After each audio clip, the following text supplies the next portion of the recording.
Hello everyone, welcome back to another Dragon Ball Super discussion video. My name is DFree, and in this video, I am not alone. I am joined by the man reel to reel. It has been so long. How are you doing today, man? It's been quite a long time, a complete minute. Just a one full minute, man. It's been great. A whole 60 seconds? Exactly, that's the way the term's used, I believe. Anyway, yeah, thanks for having me on. I can't wait to talk about this topic, man. Yeah, totally. So as you said, we're going to be talking about Dragon Ball, and not just any Dragon Ball. We're going to be talking about the Dragon Ball Super Broly movie, and talking about the movie as it pertains to Saiyan lineage for Goku, and maybe introducing his mom, his dad, and those types of things, and if that will be a good idea as far as it is concerned. Me personally, just going to go ahead and put my thoughts out there on the table, and let Mark, of course, bounce off that. I feel like, personally, it is a good idea to kind of explore those characters, Gine and Bardock, in a more, I don't want to say traditional, but a more modern format, because what we've seen from those characters before in the past is, I mean, we've never seen Gine on film or anything like that on TV. We've only seen her from the Dragon Ball Minus, I believe, manga, and that's a very small sample size, and she's a really cool concept of the character because, well, she was kind of like that female Saiyan. We didn't have a lot of those, and then, of course, it turns into a lot that we were aware of. And then it turns into this is actually Goku's mom, so that's just innately a cool thing. And we know about Bardock, but of course, the thing about Bardock is, if we get, and this is part of the reason what sparked the debate here, or the discussion here, if we get Bardock, right, it's going to probably ultimately wind up being something along the lines to what we're seeing with Paragus and Broly, where it isn't a reimagination, if you will, of the characters from the Dragon Ball Z era and, you know, the movies for Broly as far as he's concerned, but Bardock more specifically, because of the fact that that wasn't necessarily Toriyama's idea of Bardock, you know? So if he were to introduce that character in Super and we'd get context to Goku's backstory, and, you know, they might ultimately wind up changing a lot of things as far as like why Goku was initially sent to Earth. And of course, if you guys have, again, read Dragon Ball Minus, you kind of know where this would ultimately wind up going. But Mark here is apparently opposed to the idea. Feel free to chime in here, man. Why do you think that might not be the best idea for the movie? You know, because there are a lot of characters that the movie's going to try to establish too, especially if it goes that route.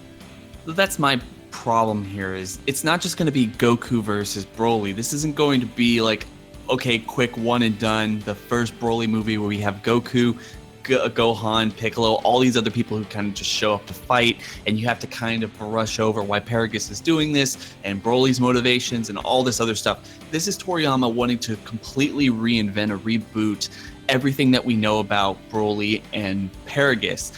And then just to bring in not only Bardock, and a completely different Bardock than the one the vast majority of the audience is aware of, and also Goku's mother, which don't really seem overly important to the story, especially her, as much as I would like to see her as a fan, because we, like you said, we haven't really seen her in anything other than that one manga chapter that we got at the end of Jocko. So no, I like, the thing is, it's just too much to balance. It's too much to juggle.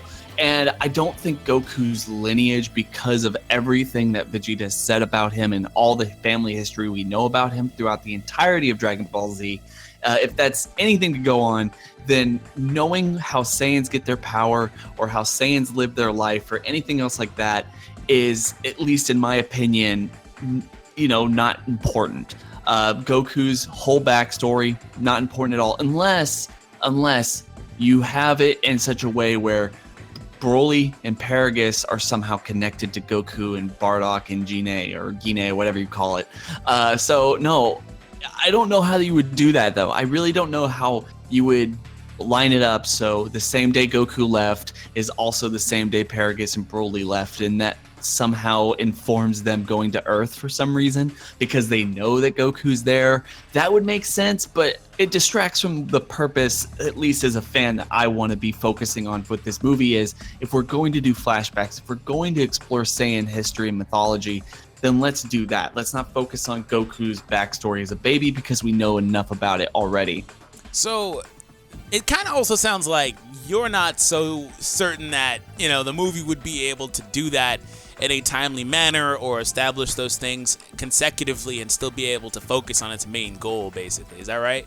Yeah, I mean, that's the problem, is there's just so much to juggle. It looks like from the trailer, and I could be completely wrong about this, but it looks like whoever's on Earth, for whatever reason, has something to do with the Dragon Balls.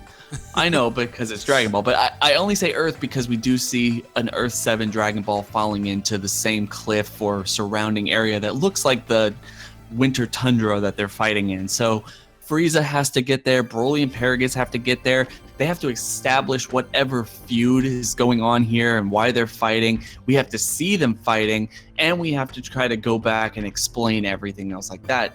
It just seems like a lot to juggle for me.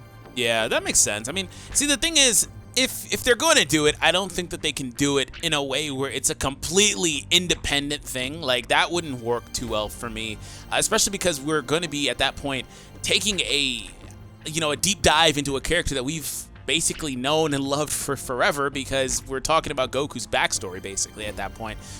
I think that it would work very, very well, actually, if it was a scenario where Bardock, for example, was in cahoots with Paragus or whatever reason, and things like that, where they tie in together, and maybe Bardock, for example, betrayed Paragus, and that's why this happens or this or that happens. There are little context that they can feed off of that would, in my opinion, make it to where it does kind of explain the exact same thing, if that makes sense. And I know that you just said that's the only way you would see it even happening or working in any way, shape, or form, which I 100% agree with. I don't think that, just based off of what we've seen from Dragon Ball and more recently Dragon Ball Super and plots that they failed to finish explaining, that they've established, I don't think that they can probably do the thing where they're bouncing back and forth and still focus on the main goal. Because if you look at the movies in general, they're the most recent ones and the most recent iteration of what storytelling on the big screen would be like for Dragon Ball. And I do think that Toriyama's probably going to try to be more liberal with this and try to really deep dive a little bit more, because again, these are new characters, so he might want to be inclined to do so. They're new characters technically, right? But if you look at those other movies, they honestly were kind of thin and then right to the point. Right? Especially Resurrection F. That movie got criticized, and still to this day does, for never really doing anything. I mean, even the adaptation for that movie didn't do anything, and that was the big shocker, in my opinion. Why were you going to redo it if you weren't going to adapt anything? You're just going to make it a little bit longer by giving side characters just a little bit more to do or say. So, no, the way I would do it, and this is just going to be me going off on a little tangent, just thought it was kind of a fun idea. Obviously, I think a lot of people, myself included, don't want to just see Planet Vegeta. We've seen enough of Planet Vegeta, even though it's not Toriyama's main vision. We've seen it in flashbacks. We've seen it in the whole Bardock. On a side note, I don't want to cut you off here, but, maybe we go back to Planet Sadala type stuff. Exactly. So this is what I would like to do. We had that foreshadowed a bit with Kaba, and that's another thing that's super. They could fill in those blanks at some point. I'm not going to be judgmental for Super, but that's another thing they set up but never really followed through. At least in my opinion, this is how I would connect it, where you can introduce Paragus, introduce Broly and Bardock and Gine and everyone else, and give us an idea of where the Saiyans came from and probably why they have as much power as they have. And the problem I think here is, in the Universe 6 tournament arc with Kaba and Vegeta telling him, you're still living on planet Sadala, well, we had to kind of migrate there. And there's hints that there was migration in at least King Vegeta's lifetime, and that's when they overthrew. They were just there for like 20 years, but Saiyans live a whole long time. So you could potentially have a story that revolves around Paragus, King Vegeta, and Bardock, who they all knew each other, and they were all together for whatever reason. They had to leave Planet Sadala, go to Planet Vegeta, and we kind of set up where they were in Planet Vegeta. And you could play with this however you want, but I really like this idea, just in my stupid little fan theory head, is that obviously Bardock gets with a Gine, and then they have Goku at some point, and King Vegeta has Prince Vegeta, and all this stuff goes down with the Tuffle War that they kind of make canon. But what happens, at least in my mind, is that through that you have Paragus actually taking on, kind of taking a Tuffle as a bride, and they have a half-breed Saiyan baby, Tuffle baby, with Broly, and that's why Broly is so strong, because he's actually a half-breed. We've seen how strong half-breeds become, and maybe that informs why they have to leave, or maybe him being with a Tuffle and the technological advanced Tuffles have an idea that, okay, this planet's going to end soon. You know, we have ends with Frieza, something like that, that informs Paragus and everyone else that he needs to leave. Might even explain the whole technology that makes. They seem to be bringing it back with him having the mind control bit to kind of control Broly's power, and then also allowing Goku to leave if they don't do the whole Bardock thing they did with the special and have it more like the Dragon Ball Minus thing, where it really seems like they were just kind of getting him off the planet and saying bye to him. So you have that family connection with all three of these families, and then tying in Frieza and everything else. I think that would work, but it's still a whole lot to juggle. And I think that a lot of people at this point have basically already assumed that he's going to be coming, because there is a little scene in there where they're touching hands, and it kind of resembles a scene from the Dragon Ball Minus manga as well.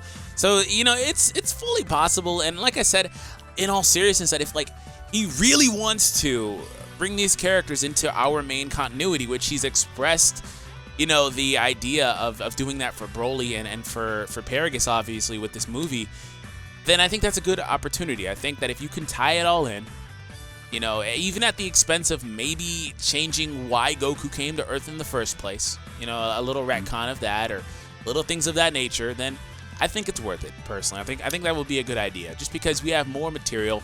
We know more about the characters, which knowledge is power, right? It's always a good thing to know more. Dragon Ball in general has always played with the idea of Saiyans or aliens, and unfortunately, we just don't know much about them except for the fact that they're very strong. We don't know anything.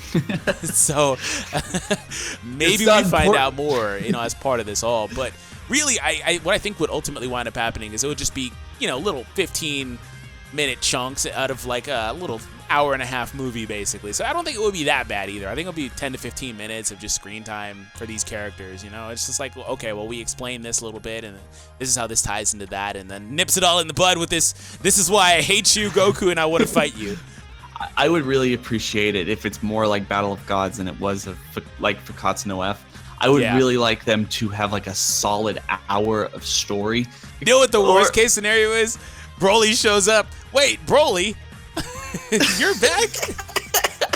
You know it can't be that, because Paragus is there fully formed, so it obviously isn't the same thing, because we saw Paragus get destroyed. So that would even be more funny. Paragus is back too?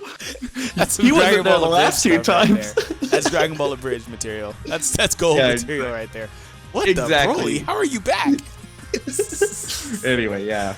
Yeah, well, guys, thank you for tuning in. We hope you all enjoyed.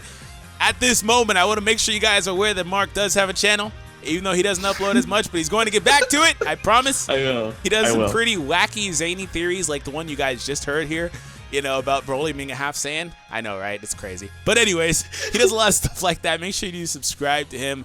Link will be down below in the description. Thank you guys for tuning in. Mark, thank you for being here. It's totally a pleasure to have you on anytime, man. And anything you want to say or plug? Oh, no, but just thanks for having me on, man. All right, well, thanks for being here. Anyways, guys, have an awesome day. We'll catch you in the next one.